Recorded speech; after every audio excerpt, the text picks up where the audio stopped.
Entre o final da década de 1980 e início dos anos 90, o Reino Unido novamente vivia um de seus períodos criativos mais férteis.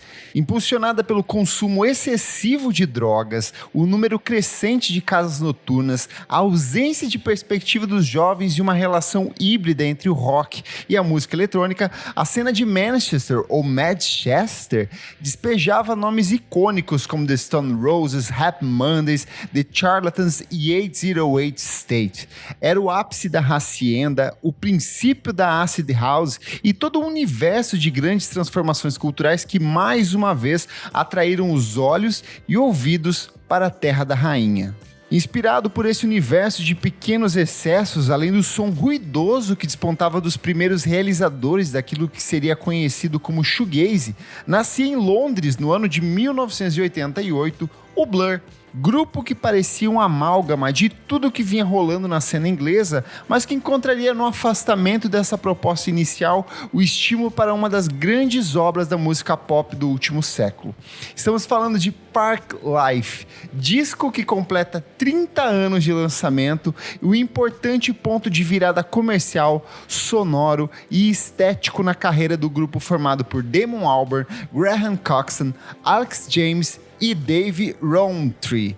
Isadora Almeida, minha amiga, eu sei que você adora Oasis, Arctic Monkeys, Amy Winehouse e todo esse universo British, mas eu quero saber da sua relação com o Blur e principalmente se o seu primeiro contato foi na MTV assistindo o clássico clipe do Leitinho. Meu amigo, vamos lá. Pensando aqui, eu acho que eu fui mais impactada com o Song 2. Eu acho que é ali que é o começo de Blur na minha vida. E aí, assim, isso moleca, né? Garotinha. E daí não moleca comprei sapeca. álbum, nada. Moleca sapeca no interior. Mas daí eu não comprei nenhum álbum, nada. Eu segui só vendo ali os clipes. E sempre clipes muito lindos, assim. Tipo, The Sim. Universal é um dos meus clipes favoritos da vida. Tipo, enfim. Isso dá, né? Outra pauta, falar dos clipes do Blur.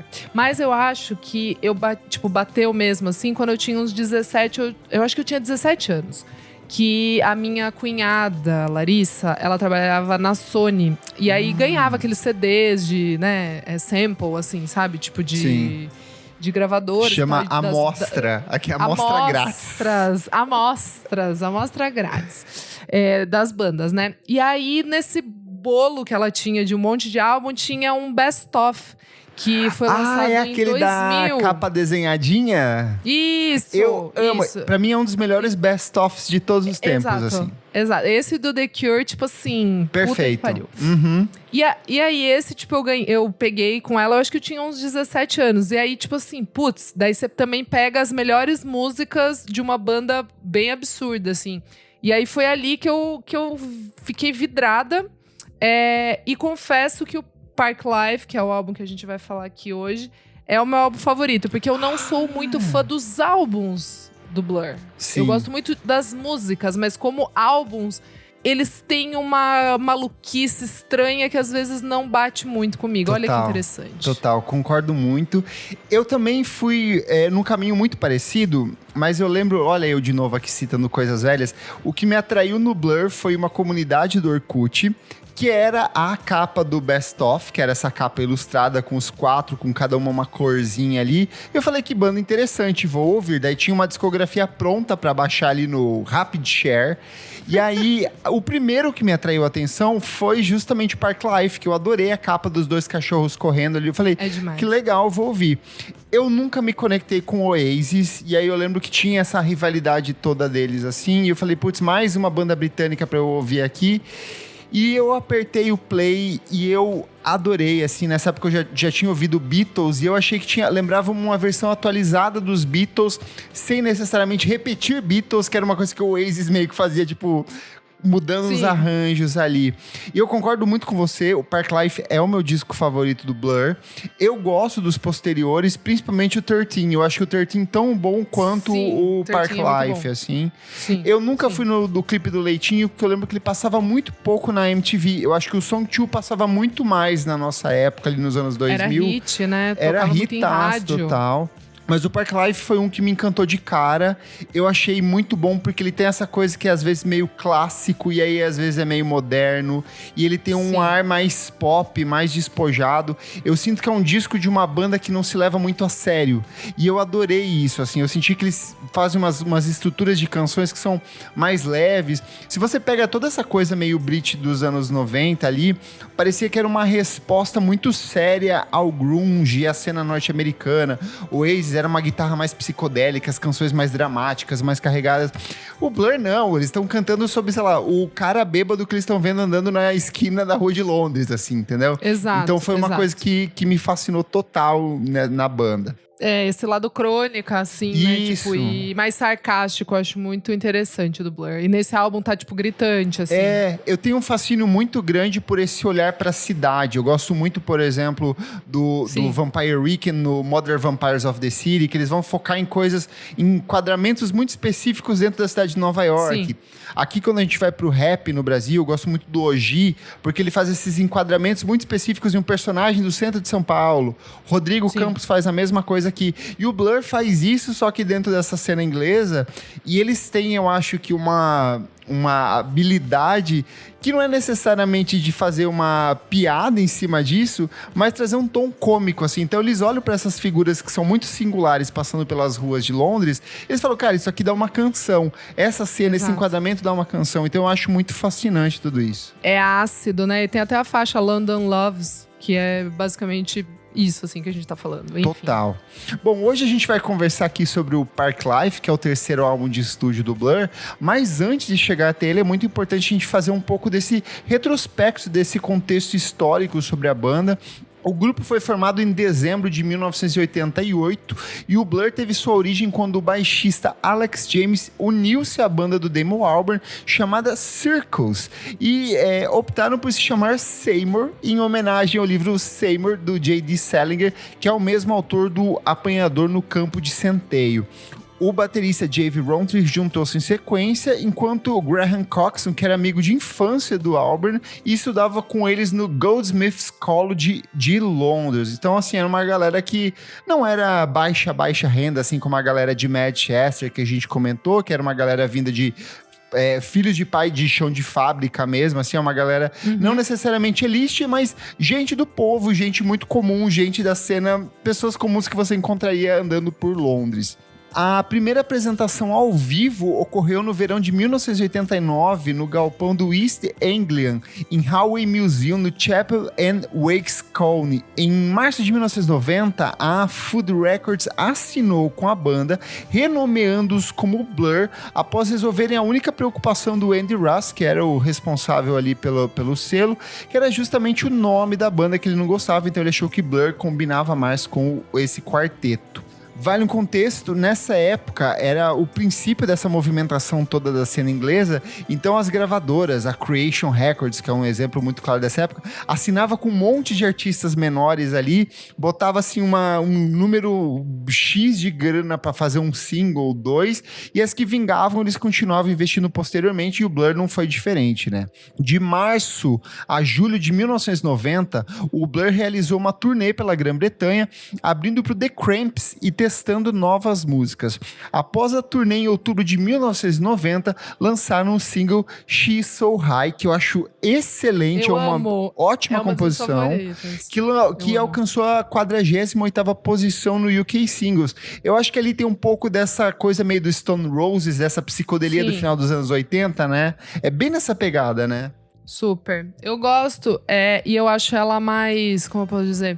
Ela é mais precisa. Ela é uma música que ela não é tão tosqueira, viajada. Ela é bem no ponto, assim, sabe? E eu tava pensando também que o Blur é interessante a gente falar, pontuar, que eles são de Londres. Tipo, o Oasis tem essa parada de ser de Manchester. Eles estavam muito ligados a tudo que estava acontecendo ali, né? Dessa cena da Hacienda que a gente tá falando. E o interessante é que, na minha visão, as músicas do Blur soam ácidas e mais cool e mais tosqueirinhas, assim, porque eles são garotos da cidade grande. O Oasis tem uma coisa dessa cafonice, entre aspas, e coisas mais dramáticas, porque eles são de uma cidade do interior, não tão pequena, mas, tipo, eu acho legal colocar aqui... É a volta redonda da Inglaterra, cidade de minério. Exato, colocar em perspectiva aqui, só pra gente entender um pouco, quem não tá muito ligado, assim, geograficamente, pra entender isso. E eu acho que o Oasis era ácido musicalmente, porque as canções são totalmente psicodélicas, enquanto o Blur era ácido na língua, na provocação, na poética ali. Exato. E após dificuldades na criação do próximo single, a entrada do produtor Stephen Street, que já havia colaborado com os Smiths, foi crucial para esse desenvolvimento da banda. O resultado, There's No Other Way, que também é outra ótima canção, que tornou-se um sucesso, alcançou o 8º lugar nas paradas inglesas. Com isso, o Blur ascendeu como uma estrela pop, sendo reconhecido no clube Syndrome em Londres, apelidado de The Scene That Celebrates Itself, ou seja, a cena que celebra a si mesmo. A NME, em 1991, descreveu o Blur como, abre aspas, o rosto bonito, aceitável de todo um grupo de bandas que surgiram desde que a cena de Manchester começou a perder forças. E eu acho que aqui é a principal característica do Blur. É bizarro, porque a gente tá falando de 1990, a gente tá falando do boom das boy bands. A gente vai ter Backstreet Boys, NSYNC, Hansons e todos esses artistas. E o Blur chamava muita atenção na época por serem caras, os 4 muito bonitos ali. Não, todos eles com seus cabelinhos lisinhos, com seus rostinhos. O Damon Albarn, gatíssimo. Não. E o que mais vendia nessa época não eram as revistas de música, mas eram as revistas tipo de fã-clube, as revistas Scala que vinham com um pôster da banda. Sim, toda a team da banda ali. As Capricho ali, eram os colírios Capricho da cena inglesa ali. Além de inteligente, um rostinho bonito. Rostinhos bonitaços ali. Depois disso, o terceiro single, Bang, teve um desempenho decepcionante, atingido apenas a 24ª posição. E convencidos pelo Andy Ross e o David Belf do Food Records, o Blur deveria manter uma influência do gênero Manchester, e a banda tentou expandir seu som, mas as gravações do álbum de estreia Leisure foi prejudicada como o álbum teve que compor as letras em estúdio. Então aí, de novo, eles estavam muito recebendo essa pressão de selo, tentando se encontrar musicalmente. A banda ainda estava meio que perdida. E apesar de ter atingido a 7ª posição no UK Album Charts, o álbum recebeu críticas mistas, sendo descrito pelo jornalista John Harris como incapaz de se livrar do odor do anticlímax. E aí aqui, amiga, eu acho que era o tipo caso de uma banda que podia dar tudo pra dar errado, desaparecer. Me lembrou muito o disco do Radiohead, no sentido de eles já vinham tocando um hit clássico, algumas canções clássicas há bastante tempo, a gravadora pressionando, o público querendo mais, eles tentando se encontrar. Podia ter sumido ali, né? Podia. Sabe o que eu fiquei? Eu fiquei pensando que talvez... Porque assim, minha humilde opinião, eu não acho o Leisure um álbum muito bom, assim. Eu não gosto, eu acho bem fraco. Tem 4 músicas boas. muito boas. Tem 4 músicas muito, muito boas. Mas é o que eu falei, eu não sou o grande fã dos álbuns. Posso falar o que me lembra? Vai. Los Hermanos. Tem 4, 5 músicas muito boas no primeiro disco. Do primeiro álbum. Tá. Mas o que resto eu aprendi a gostar do álbum do Los Hermanos, mas eu entendo que... Mas eu acho que aí, se você for ver, o resto é meio que um repeteco, assim, tipo assim, olha, essa aqui funcionou. É porque é fã, né? Vamos refazendo isso aqui. Mas eu acho que é muito também de gravadora que queria fazer aquela banda dar certo. Sim. Sabe assim, teve um investimento e teve tipo assim, não vamos largar a mão desses rostinhos bonitos aqui, os meninos têm potencial. Mas se fosse hoje em dia, talvez caísse meio que no esquecimento, se eles não tivessem grana investida. Eu acho que não funcionaria dentro desse meio de grande gravadora, assim. Eu acho que era meio que uma época... Então, seria engolido, né? Hoje em dia. Seria naquela época... engolido, ia passar despercebido, assim. E tanto que foi o que aconteceu, porque após o lançamento do disco, eles descobriram que eles tinham uma dívida de 60 mil libras com a gravadora. Lembrando que a gravadora fazia aqueles adiantamentos, mas eles tinham que meio que gravar no estúdio X, eles tinham um tempo X de gravação. Passou disso, amigo, aqui ó, a dívida vai aumentando e vocês vão ter que gravar mais discos para pagar essa dívida. Então eles decidiram viajar para os Estados Unidos em 1992 e tentar recuperar um pouco dessas dívidas que eles tinham acumulado ali. Durante essa época, eles lançaram um single Pop Scene, que era uma virada musical marcada por uma combinação de guitarras mais punk, refrão pop, com climinha de anos 60 ali, arranjos de metais ingleses, esse humor pós-moderno. E após essa mudança, o single atingiu apenas a posição de número 32 das paradas inglesas, deixando a banda mais uma vez desapontada. Isso levou ao cancelamento dos planos para o lançamento de Never Clever, que era um outro futuro single que eles iam lançar, e o adiantamento dos trabalhos do segundo disco do Blur. Durante a turnê americana, que durou 2 meses, então assim, é uma coisa meio histórica isso, tipo, Sex Pistols, por exemplo, eles enfiam todo mundo no avião e aí faz meio que um roteiro de shows e deixa a banda se fudendo por conta lá nos Estados Unidos. Aconteceu mesmo com o Blur. Então, durante essa turnê americana de 2 meses, o descontentamento cresceu muito entre os membros da banda, que é uma característica que eles vão manter ao longo da vida ali, principalmente o Damon Albarn e o Graham Coxon. Eles vão ter problemas, uns atritos assim, cabulosíssimos no final da década de 1990. O que resultou ali em uma série de confrontos físicos entre eles. E aí, sentindo um pouco de saudade de casa, o Damon Albarn começa a escrever canções que evocam dessa atmosfera inglesa, né? E o retorno à Grã-Bretanha trouxe mais uma frustração pelo sucesso da banda rival, que era o Suede. As pessoas têm muito dessa recordação de Blur versus Oasis, mas o primeiro grande rival era o Suede, assim. O Blur ficava, cara, como que eles fazem sucesso e a gente não? É insano, porque o Suede é muito grande no Reino Unido. Tipo assim, muito, muito. Não sei se as pessoas têm noção disso, mas é isso, assim. Até hoje chocante. Eles lançam um disco que alcança, tipo, o topo das paradas de sucesso. E eles não têm rastro nenhum no resto do mundo, assim, por exemplo. Sim. E após esse desempenho desfavorável em 1992, o risco de dispensa pela Food Records tornou-se real. O Blur, passando por mudanças ideológicas, buscou celebrar sua herança inglesa em oposição meio que a essa popularidade do grunge norte-americano e todas essas movimentações alavancadas pelo Nirvana e pelo Pearl Jam.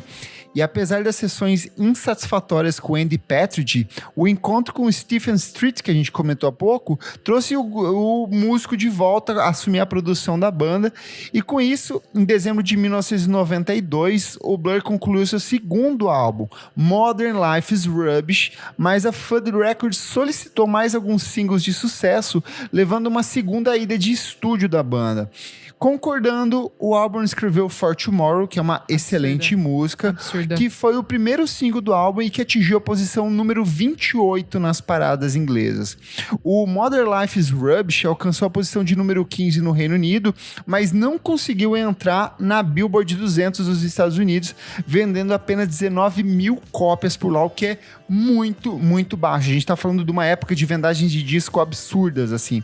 Lembrando que é o começo do CD, ali da popularização do CD, então é um número realmente muito baixo. Minha amiga Isadora, você quer explicar por que as paradas são tão importantes para essas bandas inglesas e essa dificuldade de penetração na cena norte-americana? Amigo, assim, eu acho que é muito legal quem tiver a oportunidade de ver o documentário do Oasis. Fica bem claro ali, porque mostra muito dessa época que o Oasis era gigantesco no Reino Unido, até no Japão, mas desconhecido nos Estados Unidos. Então, tipo assim, o mercado norte-americano sempre foi a menina dos olhos, né? Desse mercado, principalmente do Reino Unido, de bandas de rock que queriam quebrar, né? Tipo assim, eles queriam entrar no mercado norte-americano, principalmente porque daí elas conseguem fazer turnês longas, né? Os Estados Unidos é muito grande. Muito grande. Então eles conseguem fazer muitos shows e quem consegue dar certo lá, tá feito. Dá certo no resto do mundo. Exato, e muito pela geografia mesmo do país. É possível você traçar, tipo, de leste a oeste de carro e você conseguir fazer muito show nas cidades. Sim. Porque tem esse com baixo mercado... custo de circulação, tecnicamente. Exatamente. Lembrando que a Beatlemania foi a Beatlemania porque ela justamente conseguiu penetrar nesse mercado norte-americano. Ainda que os Beatles não tenham feito uma turnê pelos Estados Unidos, o fato de atingir o mercado estadunidense foi uma coisa que enriqueceu muito eles e as gravadoras inglesas por consequência, né?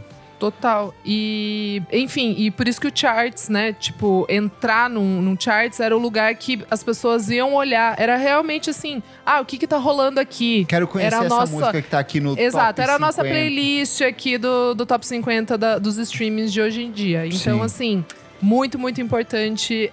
Principalmente essas bandas roqueiras que estavam, de certa maneira, duelando, né, com o grunge, elas aparecerem. Total. E o Blur não é diferente tentando, do Oasis. mas não tava conseguindo. Tentando.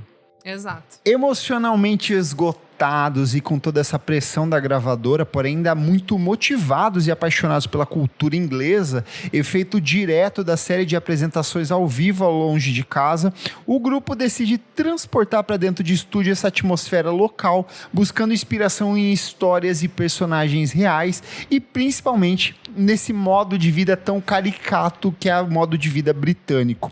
O resultado desse processo está na entrega de Park Life, disco que foi produzido entre agosto de 1993 e fevereiro de 1994, mas que mostra a banda finalmente se entendendo criativamente dentro de estúdio. Após a conclusão das sessões de gravação do álbum anterior, do Blur, o Modern Life Rubbish, o Albert começou a escrever assim prolificamente, ele escrevia quase todos os dias. O Blur fez uma demonstração das novas músicas do álbum em grupos de 2 e 3, assim, eles levavam 3, 4 músicas ao vivo, assim, para ver a reação do público, e devido à situação financeira precária na época, o Blur rapidamente voltou aos estúdios com o produtor Stephen Street para gravar seu terceiro álbum de estúdio. Então eles precisavam recuperar logo dinheiro, soltar um disco novo, fazer esse disco circular, fazer mais shows. E o Blur se reuniu em estúdio de gravação no Mason Rouge em agosto de 1993 para gravar seu próximo álbum. O Damon Albarn disse a NME em 1994 o seguinte, abre aspas, para mim, Park Life é como um álbum conceitual vagamente interligado, envolvendo todas essas histórias diferentes. São as viagens do místico bebedor de cervejas, vendo o que está acontecendo no mundo e comentando sobre isso. O Albarn ainda citou o romance London Fields, do Martin Amis, como uma grande influência do álbum, e o guitarrista do Oasis, o Noel Gallagher, foi citado certa vez dizendo que o Park Life era, abre aspas, como o sul da Inglaterra personificado. Então, esse conceito de dar vida aos personagens, à cidade, às pessoas, às estações, foi o que movimentou o Blur a entrar em estúdio para produzir esse disco. As músicas em si, elas abrangem muitos gêneros, como o single de sucesso influenciado pelo synth pop, que é o Girls and Boys, o interlúdio de valsa instrumental, que é o Debt Collector, o Bank Holiday, que é influenciado pelo punk rock, e o som mais psicodélico, meio Syd Barrett, que é o Far Out. O jornalista John Harris comentou que, embora muitas das canções do álbum, abre aspas, refletissem as reivindicações de Albert de uma abordagem agridoce da corte de retalhos humanas do Reino Unido, afirmou que várias canções, incluindo The End, que é uma participação com a maravilhosa Letícia Sadier, do Stereolab, e Bad Head, estavam em um espaço muito mais pessoal. O álbum originalmente se chamaria London, ou seja, ele grita Inglaterra, Londres o tempo inteiro aqui, e a foto de capa seria um carrinho de frutas e vegetais, seria meio que um vendedor ali, vendendo as suas frutas ali no meio do centro de Londres. A capa final que foi aprovada refere-se a um passatempo muito caricato da cena inglesa, que são as corridas de cachorro, que existem inclusive até hoje, e a maioria das fotos do encarte do CD mostra a banda no local dessas corridas, no Walthamstow Stadium, embora a capa real não tenha sido fotografada lá, que são esses dois cachorros correndo, então o fotógrafo precisava de um ângulo diferente, eles fotografaram em outro lugar. Inclusive, a capa do álbum Park Life estava entre as 10 escolhidas pelo Royal Mail para um conjunto de selos postais chamado Classic Album Covers, que foi emitido em janeiro de 2010. Então, assim, é um disco que a gente tá falando. Eles saíram da Inglaterra para tocar nos Estados Unidos, se frustraram, estavam devendo dinheiro, estavam com saudade de casa, estavam apaixonados por exaltar a Inglaterra, e veio esse disco que grita Londres, British, Inglaterra, inglesismos mil aqui. E além disso, amigo, eu queria dar um contextinho aqui que eu tava pensando, que é muito interessante, porque eu acho esse álbum muito inspirado. Eu acho um álbum inspirado deles. E muitas referências, como você falou, muitas camadinhas, tem umas passagens ali, né? Umas músicas que são só instrumentais, que elas dão o tom ali, a amarração das músicas, mas ao mesmo tempo tem umas que não tem nada a ver com nada. Elas só são realmente crônicas ali do dia a dia de Londres. Mas eu gosto muito de pensar que nessa época o Damon Albarn tava no ápice do relacionamento dele com a Justine Frischmann. Fofoquinhas, é o momento The Sun, momento The Sun aqui do podcast. Daily Mirror. Ele namorava a Justine, que é a vocalista do Elástica, e nessa época... Inclusive, ele produz o primeiro disco do Elástica. Exato! E aí, nessa época, o Elástica tá soltando, tipo... Em 94, né? Tá soltando singles como Connection, que é, tipo assim, eu acho a maior música do Elástica. E o Elástica vai lançar em 95 o álbum Elástica, o primeiro álbum deles. Então, assim, a cabeça O Elástica, pra quem não sabe, é equivalente ao Hole da Inglaterra, assim. É a banda das meninas. Pode ser. Enquanto a gente tinha o Nirvana e o Hole nos Estados Unidos, a gente tinha o Blur e o Elástica na Inglaterra. Exato. E a Justine Frischmann, pra quem já ouviu o podcast aqui, sabe que eu sou muito fã dela. E ela ajudou a produzir o Arular, da M.I.A., que tudo. É o primeiro álbum da M.I.A. Enfim, a mulher é uma gênia. E ela foi um membro fundador do Suede. Então eu acho que o Damon Albarn também tinha raiva do Suede, porque a Justine era do Suede no começo e fim, só dando... Ela devia soltar de vez em quando uns assim. Porque quando eu tava no Suede... Então, exatamente. Devia falar assim, porque o Brett Anderson, ele é um babaca. Mas enfim, gente, só umas fofoquitas aqui. Ele é um babaca, mas ele compõe bem, né, Damon? Né, Damon? Ele tá ganhando dinheiro, Damon. Ele já comprou um apartamento, Damon. Ele passou em concurso, Damon. E você, Damon? Ai, meu Deus, mas bom, saindo da fofoca, vamos entrar nas faixas, amiga. Vamos, amiga, porque é um disco muito diverso, tem várias propostas criativas muito diferentes. Eu quero saber quais são as suas canções favoritas desse disco, que é até bastante extenso, né? Super. Já adianto que as cinco primeiras faixas, na minha opinião, são as 5 melhores do álbum. Sim. E elas vêm logo em sequência. Assim, ó, pá. E cada uma tem a sua energia Blur ali, tipo, elas são seminais de alguma maneira e iriam se refletir em próximos álbuns. Sabe o que eu fico pensando? Na galera que ouvia esse disco em CD nas lojas de disco, que botava pra tocar. Nossa, sim. E aí fala assim, vou ouvir a primeira música. E aí meu Deus, que música boa. Não tem nada a ver com a segunda. Mas ainda assim, ele falava assim, cara, a segunda música não tem nada a ver com a primeira, mas ela é tão boa quanto. Exato. E aí ouça a terceira, e aí ouça a quarta, a quinta, ele fala, eu preciso comprar esse disco. Sim. Então, no meu caso, são as 5 primeiras músicas, né? Girls and Boys, Tracy Jackson, End of the Century, Park Life e Bank Holiday. Perfeito. Até vou deixar aqui, pra quem quiser ver, joga no YouTube, Blur Live at Glastonbury Festival 1994, Nossa, né? fudido. É perfeita essa apresentação. É tipo assim, meia horinha, tá. Mas a minha música favorita, talvez, do Blur, da história do Blur, é Tracy Jackson, acredita? Eu amo, amiga. Apaixonada por essa música. E você, amigo? Cara, não tem como ser Girls and Boys. É uma canção que fala sobre bissexualidade. E aí pensar que a gente tá falando sobre uma Inglaterra pós-rave. Na verdade, no meio das raves, né? A gente tem o pico ali no começo dos anos 90. Ela se segue até o final da década 90. E aí é uma canção que fala sobre isso. De garotas que gostam de garotos, que gostam de garotos, que gostam de garotos, que beijam meninos, que beijam meninas. E eles cantam isso com uma naturalidade, sem debochar. É só um retrato. Ele fala assim, olha, isso aqui é o que tá acontecendo na Inglaterra hoje, sabe? E ela é muito boa. O clipe é uma delícia também. O clipe é bom. Melodicamente, ela é uma canção que evoca esse pop dos anos 60 de uma versão atualizada. Tem esse fundinho de música eletrônica. Na verdade, todas as canções... eu posso soltar essa música em qualquer pista. Sempre. A minha banger. É a minha banger. Eu sempre tipo levo vamos salvar a pista. Mas todas as músicas que tem esse contexto meio eletrônico, por exemplo, London Loves, pra mim ela é uma música, e aí vai uma coisa que eu acho muito característica desse disco, ele é um disco que grita Inglaterra, mas ele é um disco que grita musicalmente Estados Unidos. Então ele tem muitos, London Loves, por exemplo, pra mim é Talking Heads, essa levada anos 80, a linha de baixo, sintetizador, esse fundinho eletrônico ali. Nunca tinha pensado E aí nisso. eles vão pra umas coisas meio que absurdas, por exemplo, To The End, eu acho fantástica. Porque ela começa meio atmosférica, tem a voz de fundo da Letícia do Stereolab, e aí ela cresce de um jeito muito absurdo com a voz do Damon Albarn perfeita, assim, nesse disco.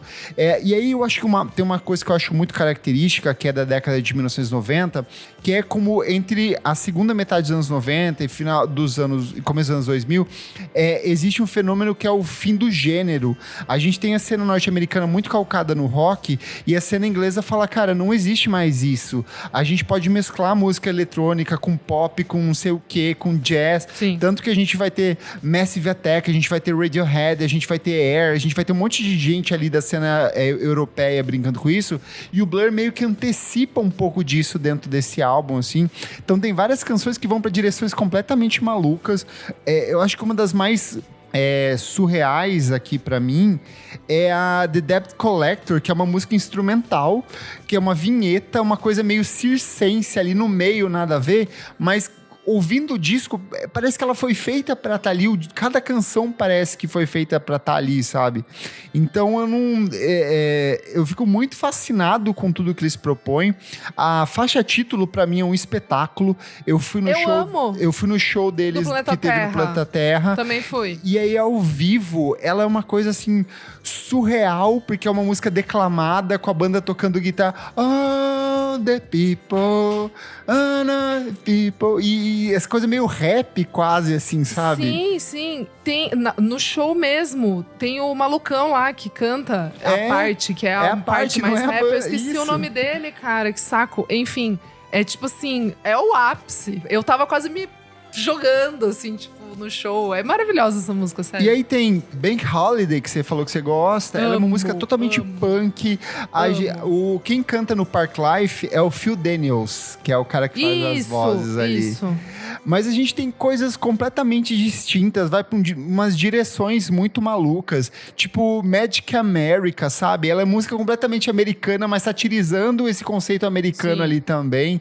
Eu acho que o que é mais estranho é porque, ao mesmo tempo que ele é um disco muito diverso, eu sinto que ele talvez seja o disco mais homogêneo do Blur, assim, parece que... Exato. Eu funciona, de um jeito inexplicável esse disco funciona, assim, eu não consigo entender. Sim, perfeito. O Park Life, ele recebeu elogios críticos, sendo chamado pelo Johnny D da NME de um grande disco pop e pelo Paul Evans da Rolling Stone como um dos melhores álbuns deste ano, destacando a habilidade da banda em reafirmar o estilo e inteligência que tornou o rock britânico tão notável. Já alguns outros críticos, como o Robert Chris Gatto, que é bem contrário sempre a todos esses movimentos, do Village Voice, ele expressou opinião menos entusiasmada, elogiando apenas Girls and Boys. Considerado um dos álbuns mais aclamados dos anos 90, o Park Life recebeu uma revisão retrospectiva positiva do Stephen Thomas, do AllMusic, que descreveu como disco que articulou os zeitgeist da época. E eu concordo, eu acho que ele é o disco que mais sintetiza. Ele e o Different Class do Pope, pra mim, são dois discos que representam muito a cena inglesa, assim, nessa diversidade de ideias, de estilos ali. Comercialmente falando, o Park Life estreou em primeiríssimo lugar no UK Album Charts e permaneceu, meus amigos, na parada por 90 semanas. E isso é uma coisa muito, muito, muito absurda. A gente tá falando de década de 1990, onde, sei lá, toda semana alguém disputava com um disco novo e entrava Mariah Carey, e entrava algum rapper foda, e entrava alguma banda grunge ali, e eles conseguiram se manter ali por 90 semanas. Ele alcançou o 6º lugar na Billboard Top Hit Seekers dos Estados Unidos, ou seja, um número bem expressivo para uma banda inglesa. Ele vendeu no Reino Unido apenas na primeira semana 27 mil cópias de álbum, com um ressurgimento nas vendas antes do Natal de 1994, totalizando pouco mais de 1 milhão de cópias vendidas, tornando-se o álbum de estúdio mais vendido do Blur no país até hoje. Então eles nunca conseguiram bater esses números. O álbum recebeu indicações ao Mercury Prize de 1994, que é um dos prêmios mais importantes da música inglesa ali, vencendo ainda 4 prêmios no Brit Awards, que é outro prêmio importante de 1995, incluindo Melhor Álbum Britânico. O Parklife ainda foi listado como um dos 1001 álbuns para você ouvir antes de morrer. Lembra aquele livro que tinha em todas as livrarias dos anos 2000? Também tem a minha primeira edição aqui do Brasil. E ele ainda foi parar na posição de número 54 na lista dos 100 melhores álbuns da década de 1990 pela Pitchfork em 2003. Em 2006, ele ficou na 34ª posição na lista dos 100 melhores álbuns de todos os tempos pela British High Singles and Albums e pela NME. E em 2017, a Pitchfork, que a gente acabou de comentar, listou como o segundo melhor álbum de Britpop de todos os tempos, numa lista de 50 álbuns. E em 2020, a Rolling Stone atualizou a lista dos 500 melhores discos de todos os tempos deles. E o Parklife apareceu na posição de número 438. Ou seja, é um disco que continuamente fica aparecendo em listas de melhores dos anos 90, melhores do Britpop, melhores discos de todos os tempos. Então é um álbum que continua reverberando até hoje, assim. Eu acho que prova disso é só você pegar o repertório do Blur ao vivo, mesmo com novos discos gravados, boa parte do repertório de Parklife ainda é tocado ao vivo pela banda. Mas eu quero entender, minha amiga Isadora Almeida, qual que é o impacto do Parklife hoje? Você acha que ele reverbera ainda nos trabalhos de outros artistas ingleses ou você acha que ainda não mais? Amigo, esse eu acho difícil, assim, eu acho que talvez o Blur como um todo, mas se você parar pra pensar que o Parklife é dos nossos favoritos, talvez a molecada, principalmente britânica, tenha esse álbum como uma bibliazinha, sabe? Sim. Ali, tipo, eles talvez estejam redescobrindo, não sei. Pra mim não é um álbum que eu volto sempre, assim, tipo, nossa...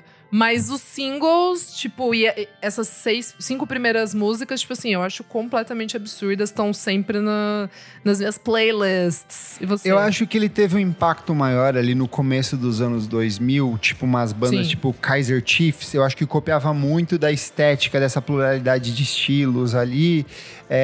Eu acho que o fato do Blur ter desaparecido durante um tempo também meio que cortou essas relações com o público. Eles voltam em 2009 ali com o documentário, com a série de shows na Inglaterra e depois trazem pro resto do mundo. Eles mesmos adotaram essas políticas de cada, sei lá, 8 em 8 anos a gente volta e grava um disco. Então o próprio Damon Albarn, eu acho que ele conseguiu conquistar uma parcela do público muito maior com o Gorillaz, que eu acho que hoje é muito maior do que o Blur em termos de conhecimento mundial e até porque continua lançando outras coisas. Mas falando pra mim, assim, é um disco que eu visito com uma certa frequência. Pra mim, o Parklife tem gosto de biscoito de polvilho e Coca-Cola. Ele me transporta muito pra essa internet de escada dos anos 2000, de baixar no Rapidshare e de conversar com amigos no MSN ouvindo esse disco, assim. Vez ou outra, algum clipe ou outro ali na TV. E eu acho que é um disco muito bom, um disco que vale ser revisitado. Eu acho que mesmo pra quem não tem esse contato com o Blur, gente que conheceu depois o Albarn pelo Gorillaz, pelos trabalhos em carreira solo, pelas participações dele, eu acho que é um disco que vale a pena voltar e sentir esse gostinho de Inglaterra dos anos 90, sabe? Sim, amigo, concordo super. É isso. E aí eu quero perguntar uma última coisa, Isadora. Na batalha entre Blur e Oasis, quem vence? Não. A gente deixa para um próximo episódio. Nunca vou ter a resposta. Amigo. A gente pode dividir. Você fica com o Oasis, porque eu sei que o Oasis mexe mais com você. E o Blur fica comigo. Tá bom, fechado. Mas no fim das contas a gente dá as mãos juntas e fala que o Pulp foi a melhor banda dos anos 90, meio que pra apaziguar as relações aqui, então. Fechado, amigo. É isso, então. O Clássicos VFSM é um projeto paralelo do podcast Vamos Falar Sobre Música. Apoie a gente em apoia.se/podcast VFSM. A partir de R$5 por mês você tem acesso a esse e outros programas lançados com muita antecedência. Eu sou @KleberFak no Twitter e no Instagram e você também acompanha o meu trabalho no musicainstantanea.com.br. Inclusive lá tem resenhas dos últimos discos do Blur e eu acho que eu fiz há vários anos atrás, talvez 10 anos atrás, um Cozinhando Discografias, organizando toda a discografia da banda do pior para o melhor álbum. Mas eu não me atreveria a ler porque é um texto muito antigo. Eu sou @Almeidadora no Instagram, Almeidadora _ no Twitter, e é isso. Não esquece de seguir a gente nas nossas redes sociais, @podcast VFSM, e até a próxima edição. Tchau, tchau! Tchau!